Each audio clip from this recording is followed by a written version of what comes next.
Welcome, everyone. This is Gary Alley, Morning, everybody. Danny Top here.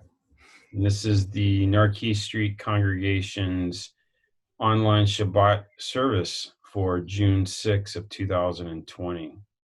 And we're just happy to be here with everybody. And even if we can't meet physically during this time, again, we are blessed to be able to gather virtually.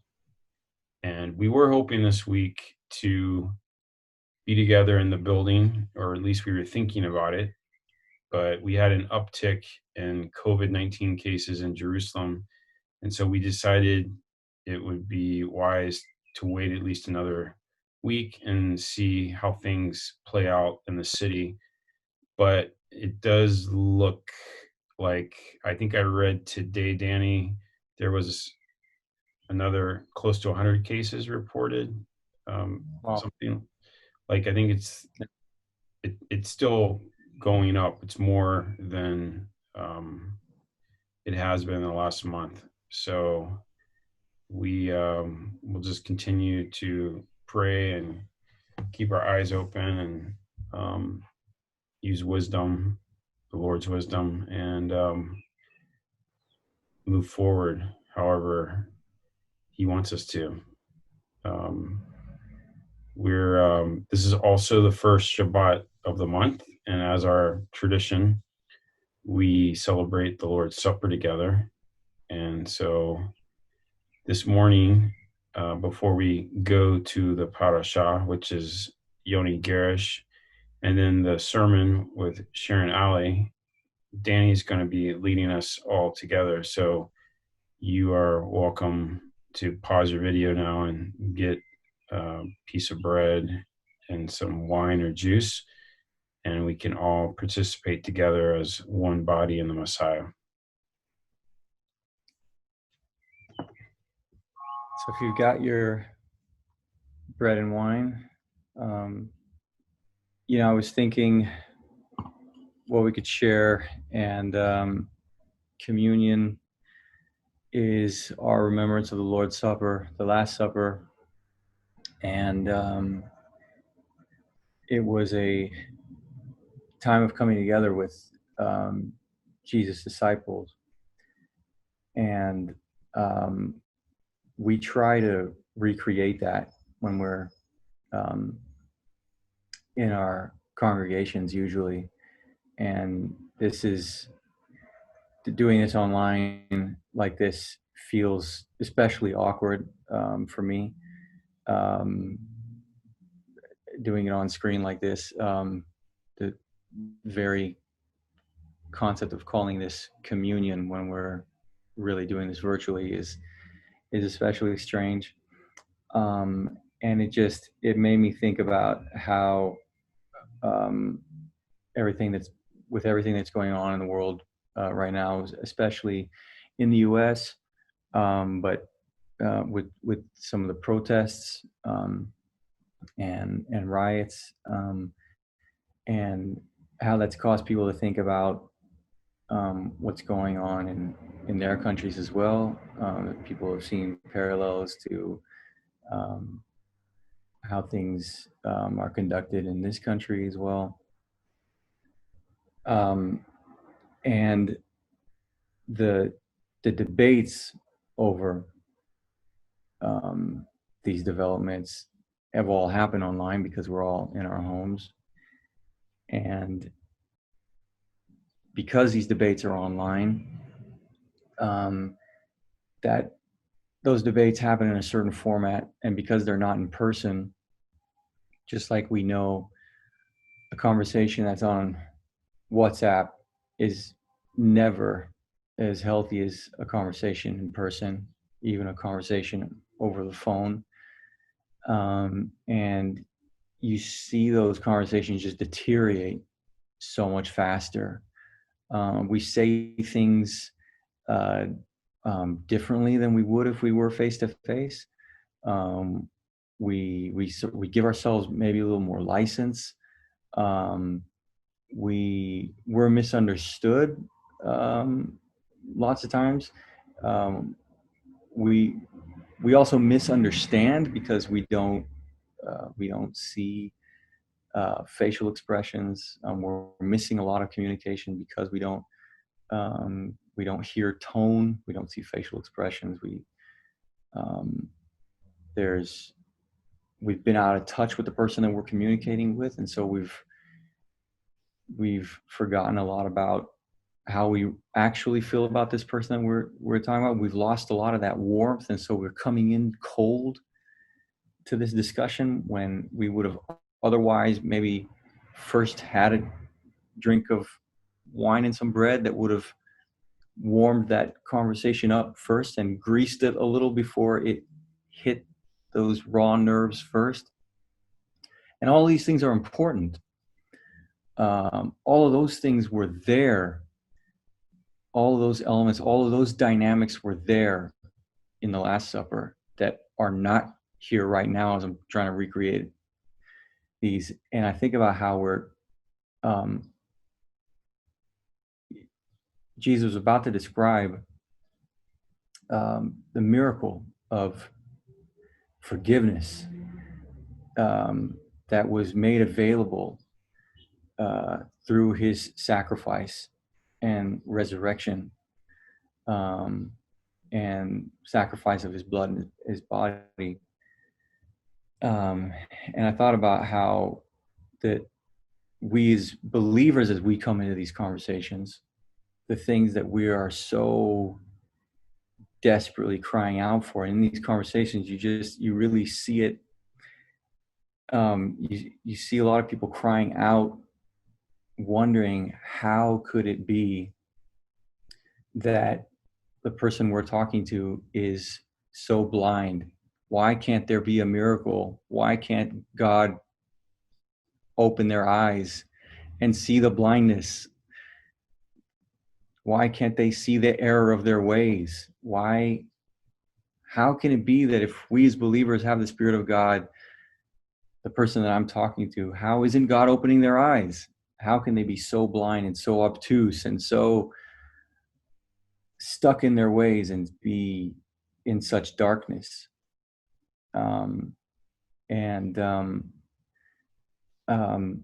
We've not been a good example in a lot of cases in this whole debate. I think we've really fallen short where we should have been during this whole last week, the best examples of humility. Again, very much like that Last Supper, right? Jesus came and talked to his disciples where they rushed right to the front of the line, and he was hoping that they would have been leaders and been examples of humility, and they were not. We're no different than those disciples in those days.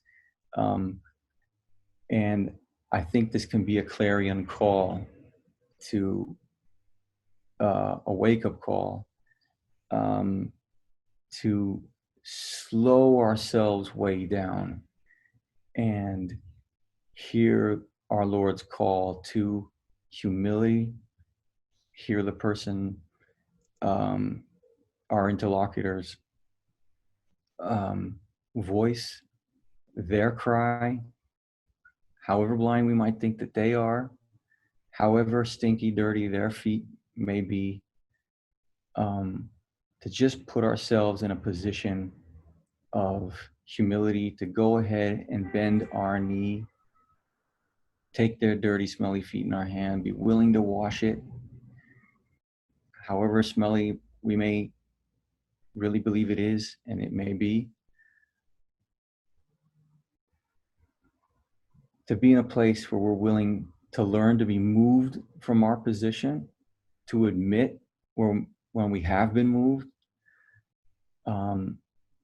I think we need to be in a place where we can be the first to admit where we've been wrong and be leaders in humility in this whole conflict. Everyone here is calling for change on both sides.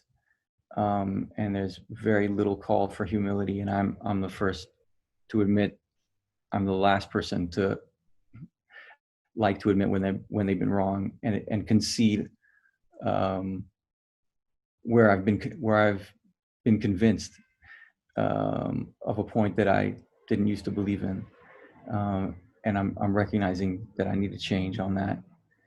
Um, so um, maybe let this be a starting point for all of us, um, of real humility. Um, if there's going to be any kind of change that we're all hoping for and praying for. So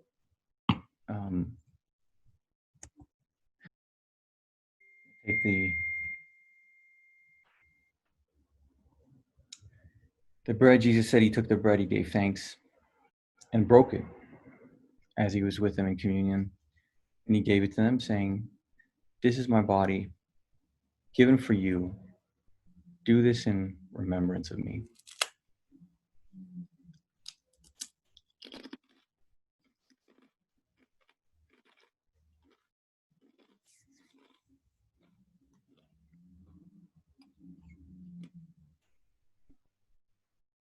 In the same way, after the supper, he took the cup, saying, "This is the new covenant in my blood, which is poured out for you.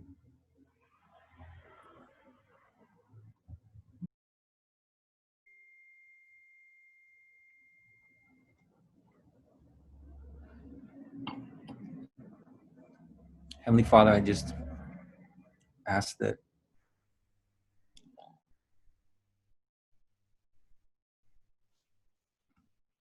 Lord, we not be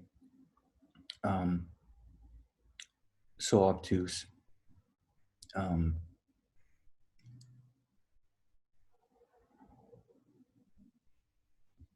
we not be able to kneel down and take the feet of our own family members who we've been shocked by their positions of contrariness. Lord, lead us to a place of humility, of openness, of willingness to learn, Lord, so that we might be your agents of change and light. In Jesus' name, amen.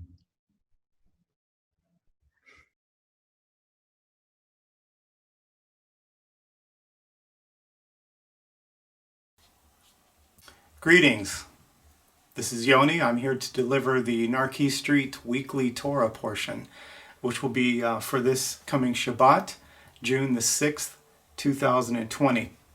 And as you know, we focus a little bit on some of the key points of the weekly portion, the Parasha. And this one is really packed. It's from Numbers chapter 8, starting verse 1, through Numbers 12, verse 15. And there are a lot of subjects we could focus on. I'll try to narrow it down to one or two that I found particularly interesting. It's called Behalotcha, when you go up or when you set up. And it has to do with the lampstand, the menorah, the functions of the priest, the Levitical priests who work in the tent of meeting, the tabernacle, Ohel HaMoed, or the Mishkan. And here are some of the key subjects. Going up and lighting the lamps, the consecration and service of the Levites. They were chosen instead of the firstborn. Initially, the people who worked the temple, the tabernacle, should have been the firstborn from each of the tribes, but instead the Levites were chosen, and the running theory is that they were not part of the golden calf scene. So because of that, they're selected to be in place of the firstborn. And so they are purified, they're consecrated, they shave and bathe and so forth. There's another subject, the Passover that happened at the Sinai. While in the Sinai, that's a very interesting story by itself. We also have the cloud, the pillar of fire and the cloud. We have the silver trumpets, which is a very unusual thing to be making out in the middle of the wilderness. The departure from Sinai.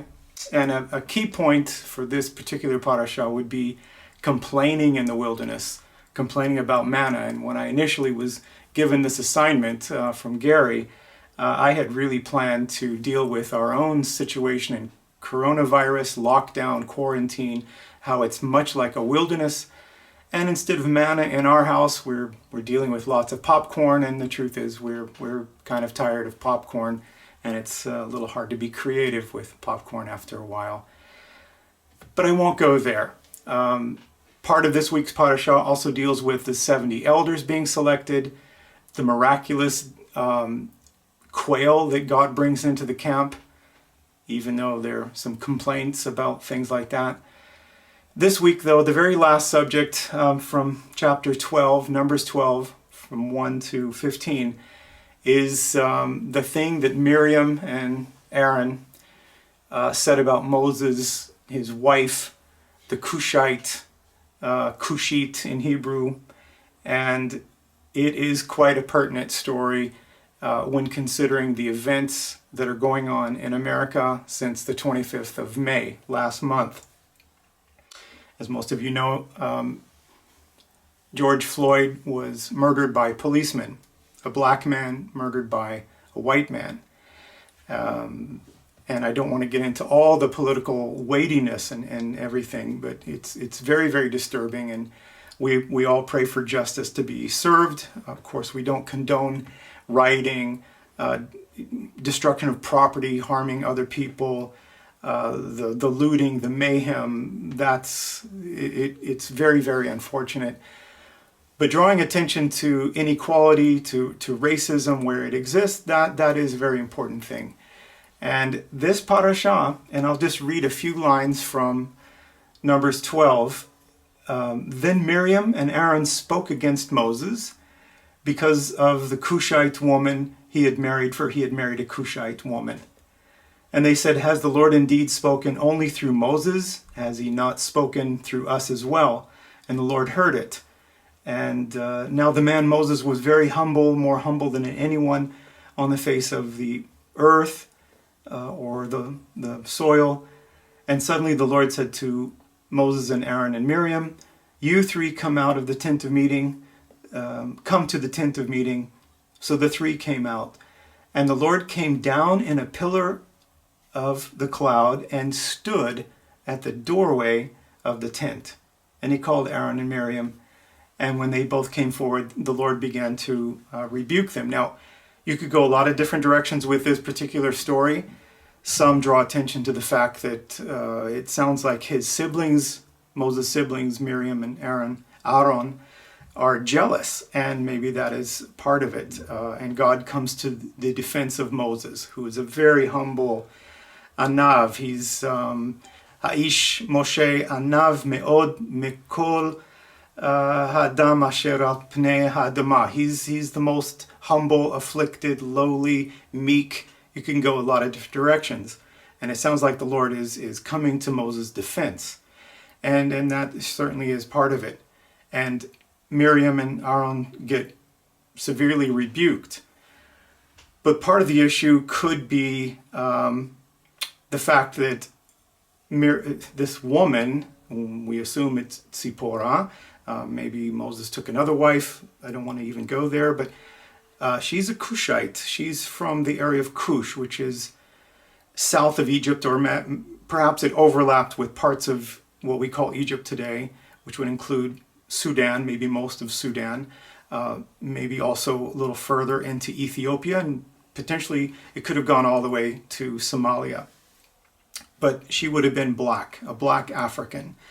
And the term Cushi today, even in modern times, Cushite in ancient, the way we talk about it in ancient times, Cushi in modern Hebrew, can still be used in a very derogatory way. And it would be like saying the N-word in English.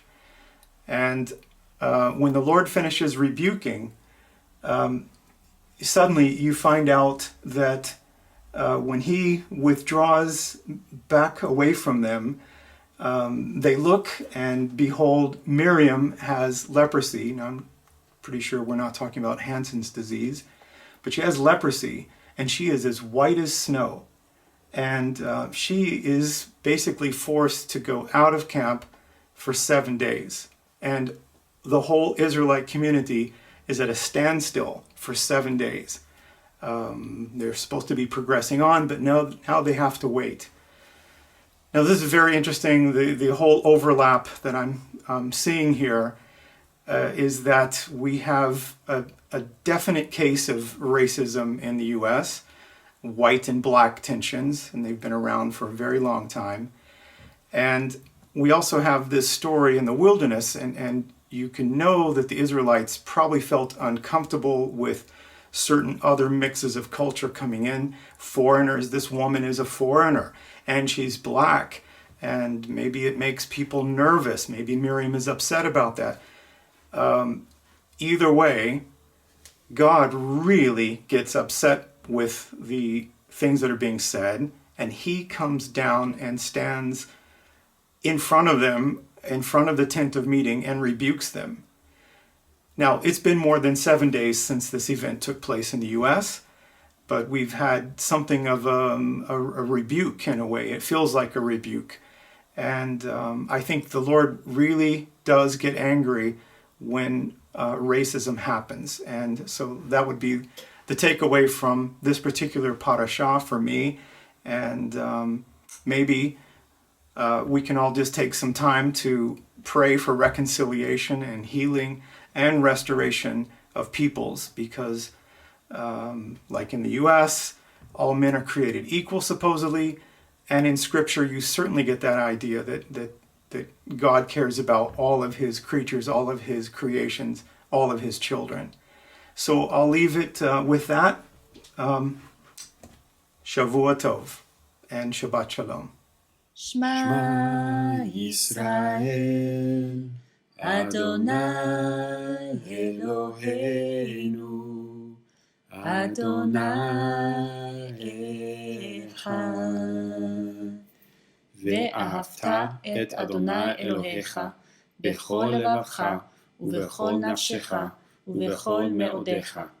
והיו הדברים האלה אשר אנוכי מצווך היום על לבביך, ושיננתם לבניך, ודיברת בם בשבתך בביתך, ובלכתך בדרך, ובשוכבך ובקומך, וקשרתם לאות על ידיך, והיו לטוטפות בין עיניך, וכתבתם על מזוזות ביתך ובשעריך, ואהבת לרעך כמוך. Hi, I'm Sharon, and I'm here to share with you all from Narkis this morning. And I want to talk about a big topic. So if God had a business card in Bible times, it would probably read, Creator of the world and Redeemer from Egypt, or the one who brought Israel out of Egypt. Basically, creation and Exodus, right? Those are themes that are often paired in the Bible, and in many ways and places they come together. And when people are asked, to remember who God is, it's often, I'm the one who created the world, or I'm the one who brought you out of Egypt, or both together. And so I want to consider a topic that is also grounded in both those events, and that is Shabbat, or otherwise known as Sabbath in English or Grecized version. So we'll start with creation. The Bible opens with the story of creation in Genesis 1, and we get this beautiful picture of an all-powerful God who's good, and he blesses everything, and he creates, and he's generous. He wants everything to multiply and be abundant. And he puts everything in its order. And so we have this framework. And the framework of the creation story in Genesis 1 is Shabbat, really. It's a week. The events are framed in 7 days. And just as an aside, by the way, we can thank the Bible for the concept of a week. It appears from other ancient Near Eastern texts that they didn't really think of weeks. They thought more in terms of months or days. They maybe fortnight. They had like certain taboo days where you wouldn't do business because it would bring you bad luck. So you might have a forced Shabbat, but not the same concept of a week with a Shabbat. Okay, so back to creation. Creation, we have in the first 3 days, we have all the different spaces created. We have sky, water, land, vegetation. And then the next 3 days, they all get filled. So we have the sun and the moon. We have the sea creatures. We have birds, animals, and then finally humans. So there's a nice, 3-to-3 symmetry with the ending, the nice icing on the cake being the 7th day, Shabbat. And on the 6th day, the humans get blessed and they get offered their first meal, which is grain and fruit, or seed-bearing grass, if you will, and fruit. And as I said, it culminates in Shabbat on the 7th day, where it says that God finishes his melacha. And maybe we'll look a bit what that is. It could be craft work, handiwork, and it can also be your occupation, your job in life. And so he finishes his melacha and he rests. So a lot of us here in this land, in Israel, are deeply aware of the connection between creation and Shabbat because we read every Erev Shabbat, every Shabbat evening, Friday evening, at the dinner table. We read Genesis 2, 1-3, which talks about God resting on the 7th day, finishing his work and resting. And then normally you bless God for the fruit of the vine, which is a rabbinic name for wine. And in this name, it basically points to this first creation meal where, wine is a product of fruit. And then you bless God for the bread that is the product of grains. So you have your grains and your fruit in that first meal, the first provision for humanity to eat. So wine and bread have become a symbol of a meal because of that. And in Jewish tradition, including in Jesus' days, if you thank God for the wine and the bread, you've thanked him for the whole meal. And in the event you don't have wine or bread at that meal, you can also just say, blessed are you, God, that everything has come into being through your word, through his word. And we'll come back to that theme as well. So I want to fast forward from creation and I want to look at Exodus. The people leave Egypt en route to the land that God's going to give them, and they're headed to this mountain to make a covenant with him on the way. And so in Exodus, we have several stories before they get to that mountain, and each story has a bit of a test with it. And you could say a promise as well. So you have bitter water in Exodus 15, and then you have manna in Exodus 16, and you have water from the rock in Amalek in Exodus 17. And so God gives them a little law or a little instruction each time with a promise to see if they'll listen and obey. I'll read from Exodus 15:26. He says, if you will diligently obey the Lord your God and do what is right in his sight, what is upright, like yashar, and pay attention to his commandments and keep all his statutes, then all the diseases that I brought on the Egyptians I will not bring on you, for I, the Lord, am your healer. So there's a little promise. And he wants to see, are you going to do what I asked you to do? And then we come to the next test is bread from heaven, or what we know as manna. So in Exodus 16:4, he says, behold, I'm about to rain bread from heaven for you, and the people shall go out and gather a day's portion every day, that I may test them, whether they will walk in my law or not. So what is this law that's interwoven in the manna story? Well, it's Shabbat. They're supposed to gather just enough for one day, and everyone miraculously does. And if they try to save it for the next day, it rots. So that kind of reminds me of Jesus' words, where each day has enough trouble of its own. But then you get to Friday, and a miracle happens, that they can gather double portions, and it doesn't rot overnight. Why?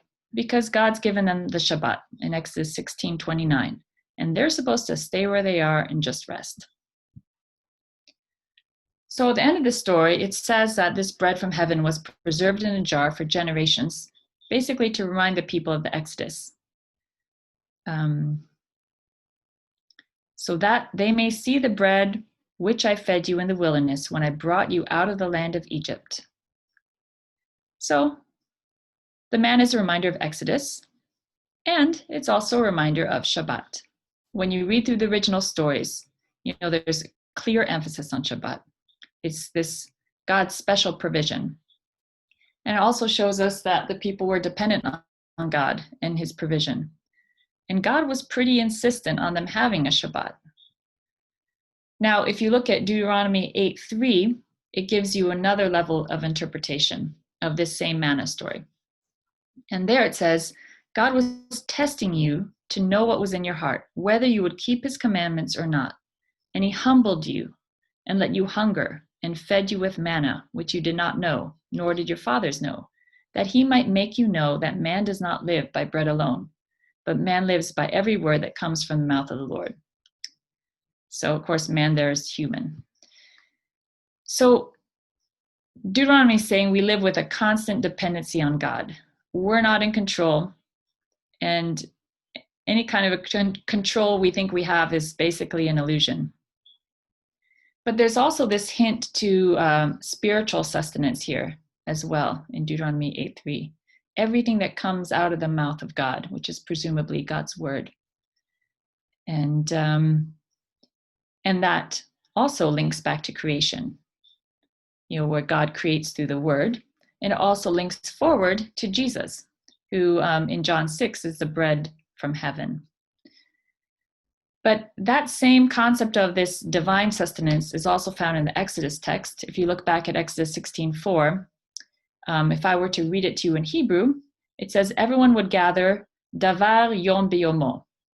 So a thing or a word, a day in his day, or for each day, a word for each day, basically. And so we have in the manna story in Exodus, we have it braided together with Shabbat, and it's showing God's physical and his spiritual provision when you're looking at that through Deuteronomy. And then we could just throw in, give us this day our daily bread, and it just becomes a three-sided braid. So it's also interesting if you compare the two places listing the 10 commandments in our Bible. You have Exodus 28. Remember the Shabbat day to keep it apart, to set it apart as holy. For 6 days you may labor and do all your work, your melacha, but the seventh day is a Shabbat to the Lord your God. On it you shall do no work. You shall not do any work. You or your son or your daughter or your male servant or your female servant or your cattle or the resident foreigner who is in your gates. For in 6 days the Lord made the heavens and the earth and the sea and all that is in them, and he rested on the seventh day. Therefore the Lord blessed the Sabbath day and set it apart as holy. So in Exodus here we have Shabbat is remembered because of creation. And everyone stops doing their melacha because if God rested, we should rest too. So now let's look at Deuteronomy. We have in chapter 5, verse 12. Be careful to observe the Shabbat day or Sabbath day, just as the Lord your God has commanded you. You are to work and do all your tasks in 6 days. But the seventh day is a Shabbat of the Lord your God. On that day, you must not do any work. You, your son, your daughter, your male slave, your female slave, your ox, your donkey, any other animal, or foreign resident who lives with you, so that your male and female slaves, like yourself, may have rest. Recall that you were slaves in the land of Egypt, and that the Lord your God brought you out of there by strength and power. That is why the Lord your God has commanded you to observe the Sabbath day. So, here we observe the Sabbath because of the Exodus. We know what it's like to be slaves, and we know that everyone needs to rest. So it's both lines of God's business card, creation and Exodus, and both are given as reasons for Shabbat. So Shabbat seems like a pretty big deal. And Shabbat's been a sort of marker of being Jewish for thousands of years. But notice a couple of things here. Creation was for everyone. In the Ten Commandments, both Israel and those joined to them or living around them were supposed to have a Shabbat. Animals too, and they're not Jewish. So I want to pause here and just say that many people hear the word Shabbat or Sabbath through various filters. Some of those filters might be Judaism, or maybe legalism, or Seventh-day Adventists, or Old Testament, or culture, or over-the-top rules, or I don't know, whatever your filters are. Just maybe this morning, take off those filters and go back to the basics of what the Bible says, or at least attempt to. And I'd like to jump to Isaiah, because this is a passage that has, if you've seen the Narkis sign out in the lawn, you'll see this theme verse up there, the house of prayer for all nations. So it's coming from Isaiah 56. I'm going to read verses 1 to 8. This is what the Lord says: promote justice, do what is right, for I'm ready to deliver you. I'm ready to vindicate you openly. The people who do this will be blessed, the people who commit themselves to obedience, who observe the Shabbat and do not defile it, who refrain from doing anything that is wrong. No foreigner who becomes a follower of the Lord should say, the Lord will certainly exclude me from his people. The eunuch should not say, look, I'm like a dried up tree. For this is what the Lord says: for the eunuchs who observe my Shabbats and choose what pleases me and are faithful to my covenant, I will set up within my temple and my walls a monument that will be better than sons and daughters. I will set up, by the way, that's Yad Vashem, the monument. I will set up a permanent monument for them that will remain. As for foreigners who become followers of the Lord and serve him, who love the name of the Lord and want to be his servants, all who observe the Shabbat and do not defile it, and who are faithful to my covenant, I will bring them to my holy mountain. I will make them happy in the temple where people pray to me.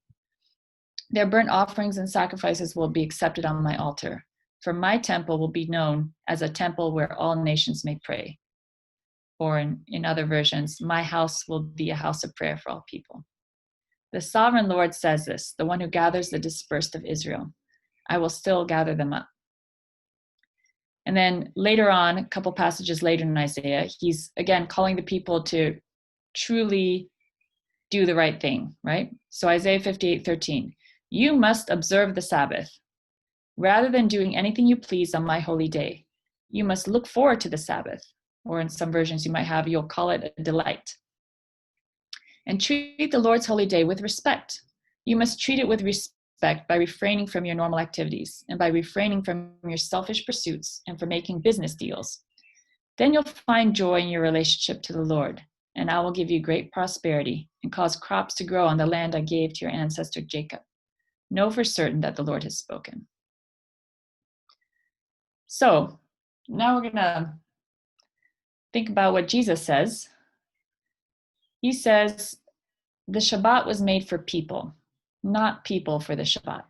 For this reason, the Son of Man is Lord even of the Shabbat. You can find that in Mark 2:27 and parallels in Matthew 12. So Shabbat is meant to be a gift if it's taken in the right perspective. It's not meant to be a burden. And the question is, who gets this gift? So obviously Israel, but is it only Israel? And I think that's what most people tend to think, even today. And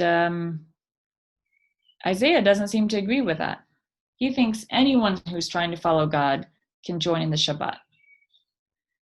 So really, the concept of a weekend comes from the Bible. And who doesn't want a weekend, right? I do. I actually really yearn for a true Shabbat, to be able to sit down, relax, not do anything productive. I have two main problems, and that one is this Shabbat Shalom is so frustratingly elusive. In Proverbs where it says we should be looking or seeking for this Shalom, for peace, chasing after it. I find that I'm mostly just chasing it and I never quite catch up. But my other issue is that I really need 2 Shabbats, even though I'm just fighting to get one. So I'm kind of happy that in history, Shabbat was extended into 2 days a weekend. And I'm assuming that was to accommodate Judaism and Christianity, where you have, Saturday and Sunday, both claiming Shabbat status. So I'm kind of happy for that. I like 2. But my thought for us today is that Shabbat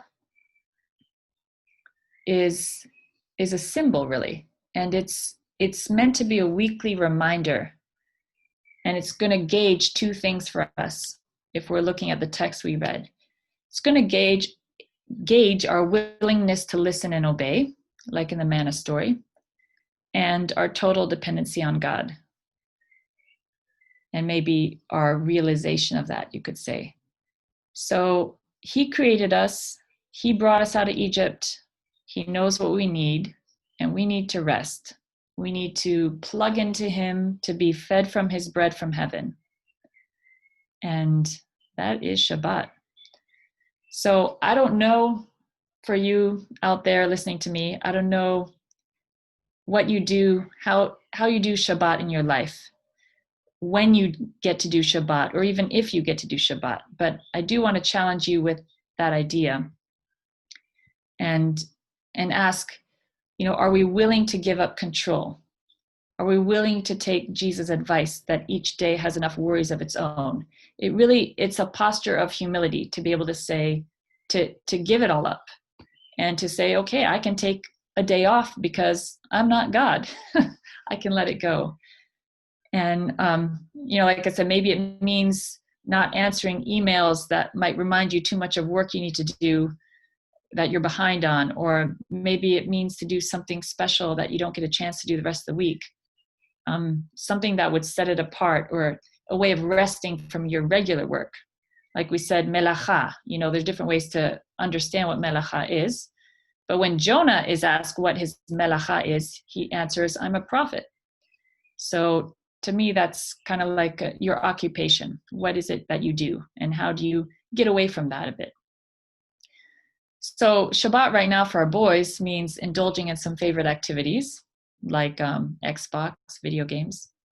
And as most of you have heard plenty of times, for me, it means allowing myself to have that cup of coffee that I dream about all week long. But most importantly, for us at Narkis, it means meeting together, to worship, to listen for that word from God. And that's a part that's been physically lacking for a while, the meeting together. But here we are, each in our little spot, trying to come together and trying to hear from God. And when we meet in faith that God is going to give us that special word. He's going to give us something from his mouth that we can live on, and that will give us strength for the next week. So I'm going to leave you to chew on what God is offering you personally for Shabbat. What are you missing to make it restful, to set it apart, to make it divine, to make it a delight? How do you anticipate it? How do you enjoy it? Again, how do you set it apart as special? Or how do you get the Shalom in your day? And as you think about that, also think how you're modeling that, or how you're offering that Shabbat Shalom to your families, and also maybe to your friends or to your communities, and essentially out there to the world. And so God bless you, and Shabbat Shalom.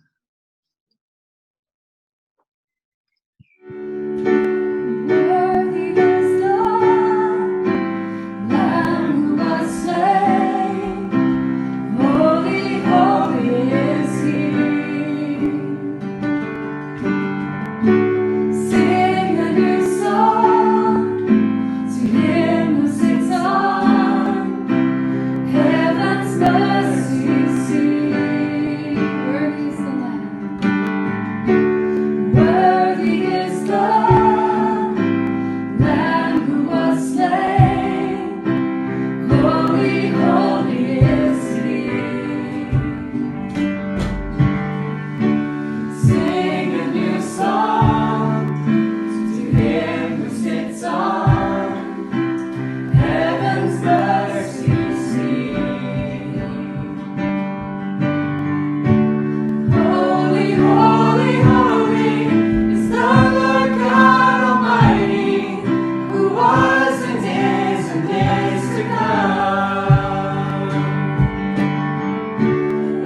all creation